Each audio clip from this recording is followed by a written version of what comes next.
Hello guys and welcome to Vlogging Project. Today I've got the Ulefone MiX, a true bezel-less smartphone from China, but the highlight of this phone is definitely the back cover and of course the price, $130, and have a look at this beauty over here. That's HTC U Ultra level of awesomeness. But is the rest any good? Let's find out. So before we get to the unboxing, let's have a quick look at the specifications. There is band 20, so Europeans will be happy. 13 megapixel plus 5 megapixel dual camera setup at the back, 5.5 inches 720p IPS LCD screen, 3300 mAh of battery, octa-core MTK processor, fingerprint scanner, 4 gigs of RAM, 64 gigs of storage, and Android Nougat out of the box. So let's see what's inside the box actually. So that's the nice little box with a picture of the phone in front, Ulefone and MiX logos over here, silicone case, SIM ejection tool, screen protector, warranty card and instruction manuals, and over here we've got a charger, USB cable, and check this out. That's one of those metal grips where you can stick at the phone and use it with one finger only. So that's about it, and for 130 bucks you can't really complain of the contents of the box. Definitely my favorite thing about this phone is the back cover, guys. Check this out. The way it reflects light is absolutely phenomenal. It's only made of plastic, but let me tell you that it provides plenty of grip, it's really nice to hold, and it doesn't feel cheap in any way in the hand. So moving on to the top of the phone, we've got our 3.5mm jack. At the bottom we've got one speaker grill, microphone and micro USB charging port. On the left side we've got our power button and volume buttons, both made of metal. The whole frame is actually made of metal and it feels very sturdy. I'm not gonna do a bend test, I'm gonna leave this to Jerry, he's the specialist about it. On this side we've got our hybrid SIM slot. It takes either 2 SIMs or 1 SIM and 1 micro SD card. On the back we've got our 13 megapixel camera plus the 5 megapixel bokeh camera, which is a little bit fake unfortunately, but I'm gonna get to that in the video a little bit later on. On top of the phone we've got our earpiece. Over here is cleverly hidden between the metal frame and the display assembly. And at the bottom we've got our fingerprint reader, notification LED, as well as the 5 megapixel camera. The positioning is a little bit awkward, but you're gonna have to adjust your grip to that. Fingerprint reader is very nicely done. It feels like glass. It's not a button though, and every time you press it, it's going to unlock the screen for you. It's not the fastest one available out there, but it does a very good job and is very reliable, so I'm definitely feeling the fingerprint reader, guys. And although the back cover is not user replaceable, you can use your fingernails to pry a small piece out of it off and then just continue to work like that. And let me show you what are we going to reveal when I pry this baby open.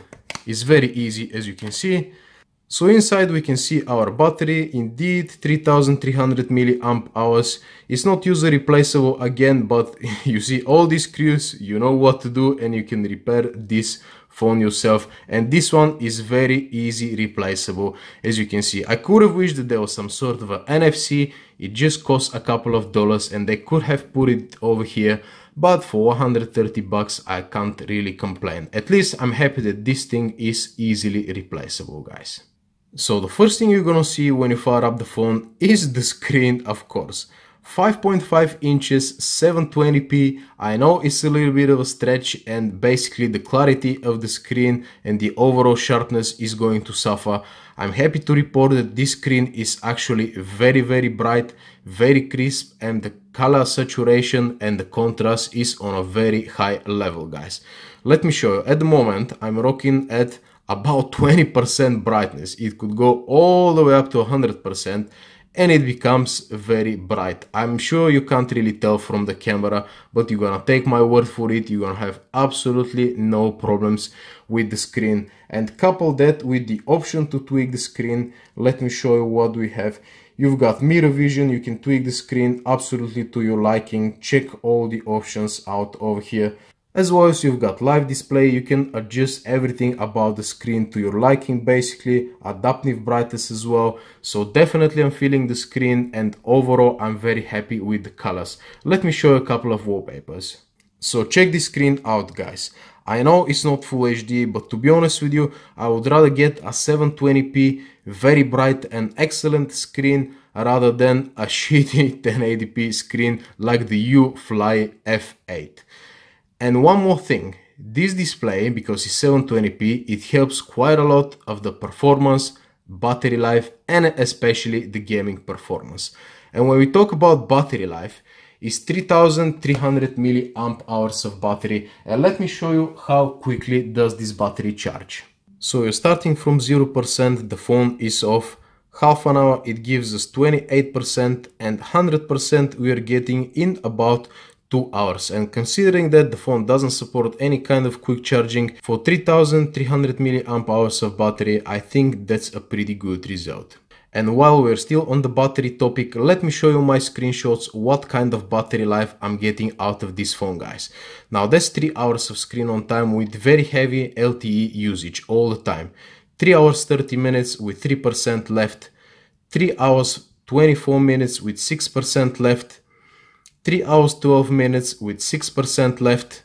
Now for some reason Google thinks that that's a Xiaomi MiX, I have no idea why. 5 hours you've got 3% left, and 4 hours 31 minutes 4% left. Now let me show you my real battery usage at the moment as we speak. So I'm gonna go to battery, screen. Check this out, that's not a very high usage at the moment, that's Wi-Fi only. I've got 9% left and 4 hours and 3 minutes, which means that maybe I could reach again 4.5 hours.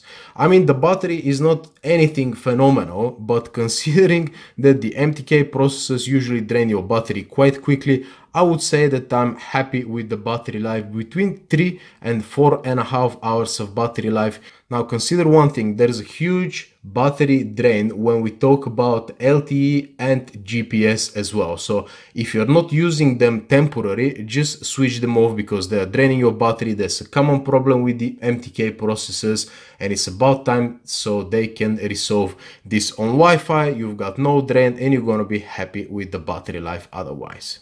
So let's have a look at the software of the phone, guys. Android Marshmallow, security patch level from 5th of October 2017. I seriously doubt you're gonna get any updates on this phone, but let me tell you that as it is now, it works perfectly fine, and that's one of the cleanest installs of Android I have ever seen. Apart from my applications that I downloaded, basically you had totally no bloatware on this phone whatsoever, and the overall application count was just about 18 pre-installed apps, guys. That's the bare minimum, and as you can see the phone is very nice and fluid. Let me open up a couple of applications just to see what kind of speed are we talking about, but overall I'm very happy with the performance. Again, the 720p screen helps quite a lot.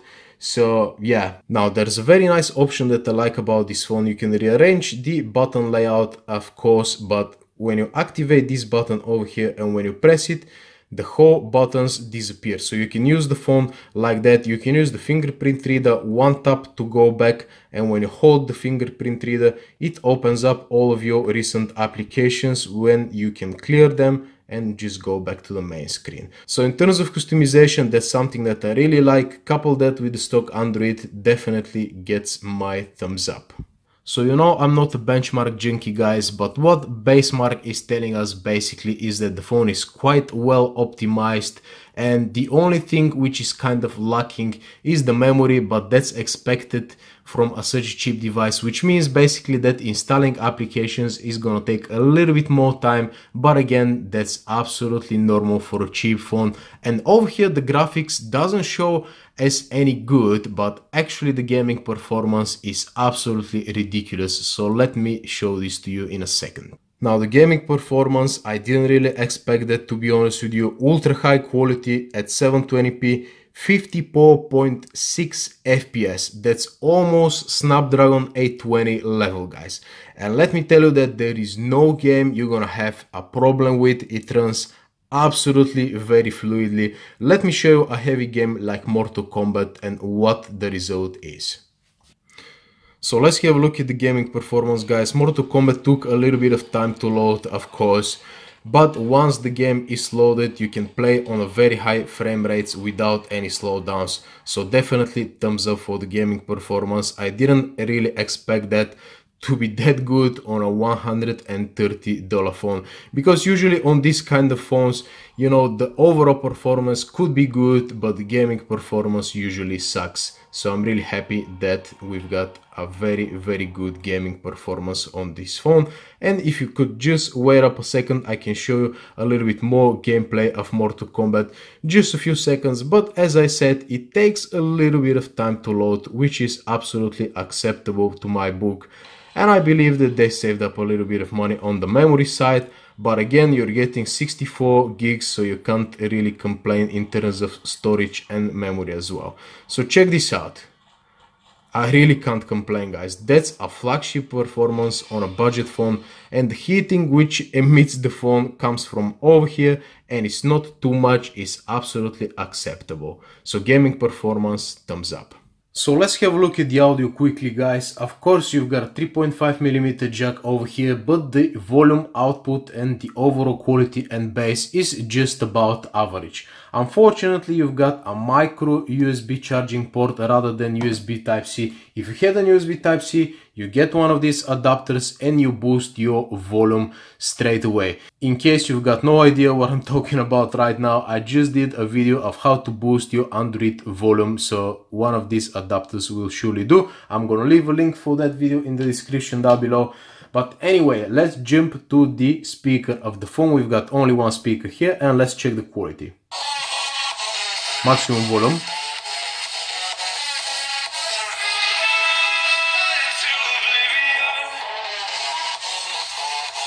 Now, if you cup it with your hand a little bit like that, it definitely helps. But the thing is that it's not exactly very loud and the quality is not very good as well. I mean, it's just about enough for everyday use, but it's nothing spectacular. Now, one thing that I like about the speaker is when you play music like that, you can block it, but still there's sound coming out from somewhere else.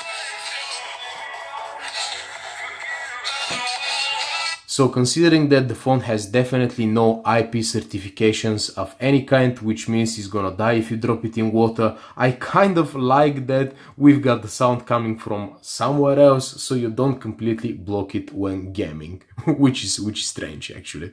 So now let's talk about cameras a little bit.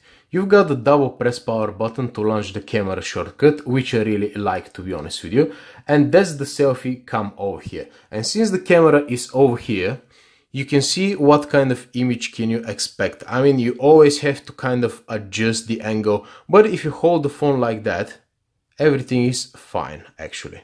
Unfortunately, the quality of this 5-megapixel camera is pretty bad. Let me show you a couple of examples.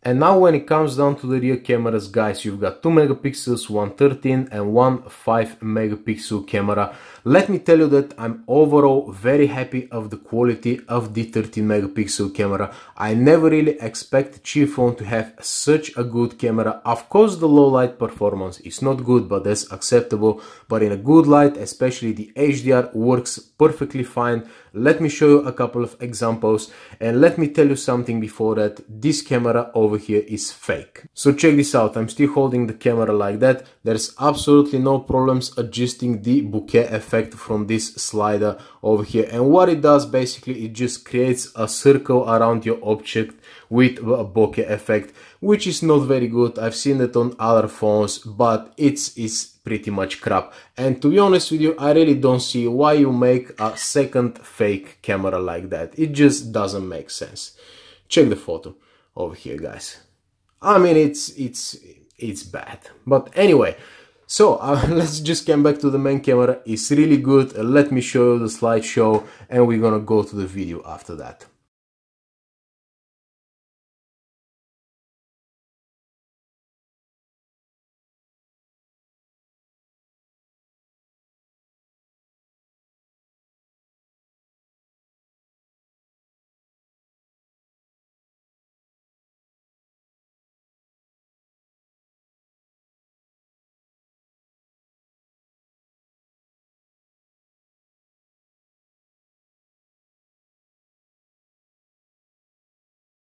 So now let's have a look at the video coming from that camera, guys, and let me tell you that it's 3GP format only, which is definitely not great, but the sound is on a good level, as well as there's some certain stabilization. The overall quality is crap, but still you get a nice, you know, stabilized image. So the video camera is not exactly useless. So let's check it out. Let's see what this $130 phone is capable in terms of videos. As always, I'm filming with one hand, walking down slowly. Let's see how the dynamic range is. I'm gonna do short sprint over here just to see how the stabilization works. There is electronic image stabilization, so I really hope for good results. And let's quickly check the autofocus, if there's any.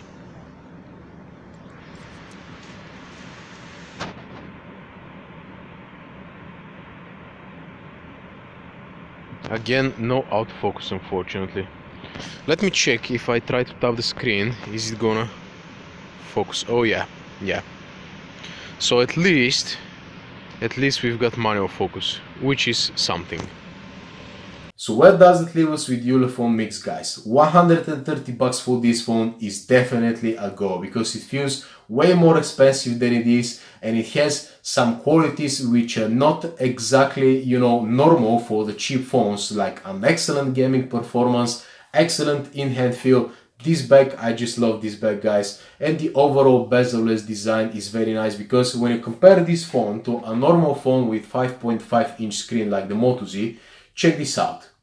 This one is way shorter, which makes it perfectly manageable for one-hand use, guys. So again, 64 gigs of storage, very good HDR camera, and all of that. I guess you already watched the review. I can really recommend this phone because the overall impression that I have of this phone is very positive, and I can easily tell you that this phone can replace your flagship phone and you're not gonna miss too much, guys. And now, for my loyal subscribers like you, I gotta be 100% real and 100% honest with you. This particular unit was provided by GearBest, which I'm very thankful for, but unfortunately I had a small hardware fault with this phone. The display flickers a little bit when the brightness is above 40% only. I showed that to my girlfriend, she said she can't see that, but I guess I'm just nitpicking. The problem has been reported back to the manufacturer, and they said that they've never really heard anybody else complaining of this issue, but it's there, I can definitely see it, and I can imagine I was just unlucky and I got a defective unit in my case. Of course, if you buy it, you've got the warranty and everything else, you shouldn't worry about that. But generally, just for a peace of mind, when you're buying a cheap, you know, Chinese smartphone, there's always a small chance of something going wrong with it, simply because the quality control is not as good as the big players in the game like Samsung, Sony, Apple, and this and that. Oh, maybe I shouldn't have said Samsung, because you will all remember the Note 7 explosion gate or whatever it was called last year. That was a major screw up, so that only tells us that even the big manufacturers do mistakes sometimes. So it is what it is. I had to be 100% honest with you guys. I hope you appreciate that, and see you in the next review. Adios.